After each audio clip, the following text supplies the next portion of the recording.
সবাই জানেন আমাদের দেশের শ্রমজীবী মানুষ এবং তাদেরকে সমর্থন করেছে দেশের কৃষক সমাজ, ছাত্র, যুব, নারী, অন্যান্য গণতান্ত্রিক অংশের মানুষ। আগামী 12ই ফেব্রুয়ারি গোটা দেশব্যাপী ধর্মঘটের আহ্বান করা হয়েছে। কেন ধর্মঘট?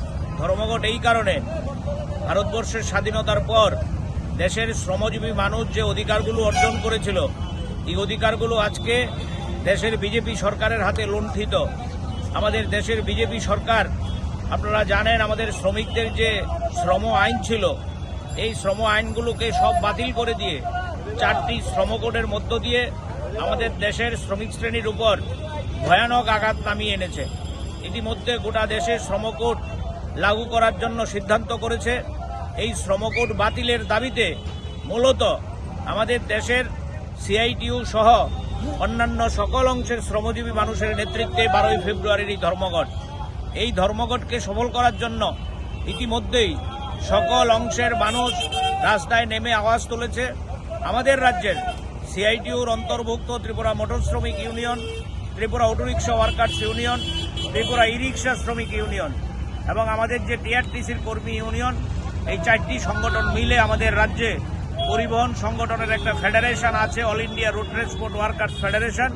এই ফেডারেশনের নেতৃত্বে আজকে আমরা প্রচারে বেরিয়েছি গোটা আগরতলা শহরে। পরিবহন শ্রমিকদের কাছে আবেদন করছি যে আগামী 12ই ফেব্রুয়ারি এই ধর্মঘটকে সফল করার জন্য তারাও যাতে রাস্তায় নামে ভূমিকা গ্রহণ করে। এই ধর্মঘটে হয়তো একদিন রুটি রুজি বন্ধ হবে, কিন্তু আগামী দিনে বেঁচে থাকার জন্য এই লড়াই খুবই জরুরি। যদি এই শ্রমকোড বাতিল না করা হয়, তাহলে আমরা শ্রমিকরা স্বাধীনতার পরে যে কতগুলো অধিকার অর্জন করেছি, এই অধিকারগুলো আমরা ফিরে পাবো না। তাই শ্রমিকদের সম্মান, শ্রমিকদের অধিকার, শ্রমিকদের মর্যাদার প্রশ্নেই আমাদের এই ধর্মঘট। আমরা আজকে লক্ষ্য করছেন এই ধর্মঘটের সমর্থনে ফ্লেক্স লাগাচ্ছি, পোস্টার লাগাচ্ছি। আমরা গোটা রাজ্যের পরিবহন শ্রমিক সহ সকল অংশের মানুষের কাছে আবেদন করব তারাও যাতে 12ই ফেব্রুয়ারি এই ধর্মঘটের দিন প্রতিবাদ করে তাদের যানবাহন বন্ধ রেখে বিজেপি সরকারের বিরুদ্ধে ঘৃণা জানিয়ে এই শ্রমকোড প্রত্যাহারের আন্দোলনকে আরও জোরদার করতে পারে। এই আবেদন নিয়েই আজকে আমরা রাস্তায় নেমেছি।